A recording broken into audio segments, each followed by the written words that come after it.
Have you ever felt like you're just stuck on a treadmill with credit card debt?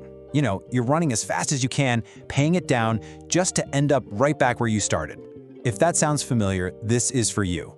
We are going to lay out a clear, 30-day plan to break that cycle once and for all. Man, this quote from a Reddit user, it just hits home, doesn't it? It perfectly captures that feeling of just total frustration. You make progress, you see the balance go down, and then boom, it's right back up there. It's not just frustrating, it's exhausting, and it can really make you feel like you're just failing at this whole money thing. But listen, and this is the most important part of this whole thing, you are not failing. You're just caught in a very, very common and expensive cycle. And the best part? Cycles can be broken. And we're about to walk through the exact steps to do it. Okay, so first things first, let's put a name to the enemy. Before you can fight it, you have to know what you're up against, right?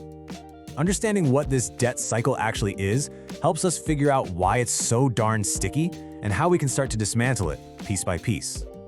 So there it is, in black and white. This isn't about one big, crazy purchase. It's a pattern. It's that slow creep where credit cards go from being a simple convenience to being a crutch, something you need to cover everyday expenses. And that's when the balance just keeps rolling over, month after month, collecting all that nasty high interest. Now, before we even dream of touching the numbers, we have to talk about what's going on up here, in our heads. Because, debt isn't just a math problem. It is absolutely a mindset problem. Let's break down the 3 big beliefs that keep that cycle spinning. Oh, this is a big one. It's that little voice in your head that kind of gives you permission to overspend. But the real shift happens when you flip that thought around. Instead of focusing on what you don't have, you ask, how can I build an awesome life with the money I make right now? That's when you start taking back control. Ah, yes, the later trap. The ultimate way to kick the can down the road. But let's be real, later never actually shows up, does it? This mindset is just an excuse to bury your head in the sand, and all it does is let the problem get bigger and scarier and more expensive. Okay, this one is all about fear. It's the fear that budgeting means your life will be boring and you'll never have any fun. But think about it, what's really miserable? That constant nagging stress of being in debt? The peace of mind and freedom you get from paying it off? That is so much better than any dinner or new gadget. This isn't about restriction, it's about getting rid of stress. All right, we've got our heads in the right place. Now it's time for action. This isn't going to be 100 complicated rules. It's a simple 4-step plan that you can literally start today to take back the driver's seat of your finances. These are the 4 pillars of your 30-day reset. It's pretty straightforward. First, we have to stop digging the hole deeper. So, no more credit cards for a bit. Second, we build a small safety net. That way, one unexpected bill doesn't send you right back to square one. Third, we get honest and create a real plan, listing out everything we owe. And finally, we pick the strategy that's going to keep us fired up all the way to the finish line. The whole point here is to make it harder to spend on impulse. We're creating friction. Deleting that autofill info, suddenly that one-click purchase becomes a 10-click hassle. And yeah, my personal favorite, literally freeze your cards in a block of ice. It forces you to stop and think, do I really need this? And listen up, because this last one is super, super important. Do not close the accounts. It seems like a good idea, but it can actually hurt your credit score.